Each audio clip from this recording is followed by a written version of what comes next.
ഇന്ന് ആരംഭിക്കുന്ന പാർലമെന്റിന്റെ ശീതകാല സമ്മേളനം കടുത്ത രാഷ്ട്രീയ പോരാട്ടങ്ങൾക്ക് വേദിയാകുമെന്ന് ഉറപ്പായി. ഡിസംബർ 19 വരെ 15 പ്രവൃത്തി ദിനങ്ങൾ മാത്രമുള്ള ഈ സമ്മേളനം ചരിത്രത്തിലെ തന്നെ ഏറ്റവും ചുരുങ്ങിയ ശൈത്യകാല സമ്മേളനങ്ങളിൽ ഒന്നായിരിക്കും.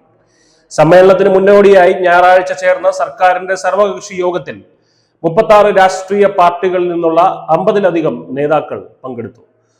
പ്രതിരോധ മന്ത്രി രാജ്നാഥ് സിംഗ്, JP നദ്ദ, കിരൺ റിജിജു, L മുരുകൻ തുടങ്ങിയ മുതിർന്ന നേതാക്കളും യോഗത്തിലെത്തി.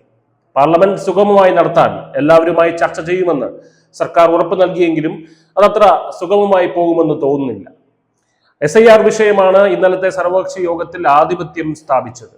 ദേശീയ സുരക്ഷ, പുതിയ ലേബർ കോഡ്, ഡൽഹി സ്ഫോടനത്തിനെ തുടർന്നുണ്ടായ സംഘർഷങ്ങൾ എന്നിവയിൽ പ്രതിപക്ഷം ആശങ്കകൾ പങ്കുവച്ചു.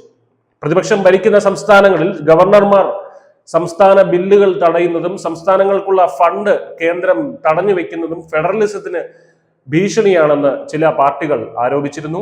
സഭയ്ക്കുള്ളിൽ 14 ബില്ലുകളാണ് മോദി സർക്കാർ പ്രധാനമായും ലിസ്റ്റ് ചെയ്തിട്ടുള്ളത്.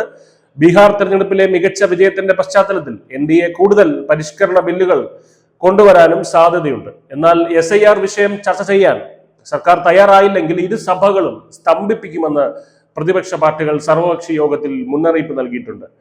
ശീതകാല സമ്മേളനങ്ങൾ പതിവായി കടുത്ത ഏറ്റുമുട്ടലുകൾക്ക് സാക്ഷ്യം വഹിക്കാറുണ്ട്. SIR വിവാദം, പുതിയ ഫെഡറൽ തർക്കങ്ങൾ, അടുത്തിടെ നടന്ന ബീഹാർ തിരഞ്ഞെടുപ്പിൽ പ്രതിപക്ഷ പാർട്ടികളുടെ കനത്ത തോൽവി എന്നിവ കാരണം ഈ സമ്മേളനത്തിന് ഇരുപക്ഷത്തെയും സംബന്ധിച്ച് അത്യന്തം രാഷ്ട്രീയ പ്രാധാന്യമുണ്ട്. ഈ 15 ദിവസത്തെ സമ്മേളനം ചർച്ചകൾക്ക് വഴിമാറുമോ അതോ സ്തംഭനത്തിൽ കലാശിക്കുമോ എന്നതിനെ ആശ്രയിച്ചായിരിക്കും രാജ്യത്തിന്റെ ഭരണപരമായിട്ടുള്ള മുന്നോട്ടുള്ള പോക്ക്. News desk, news India Malayalam.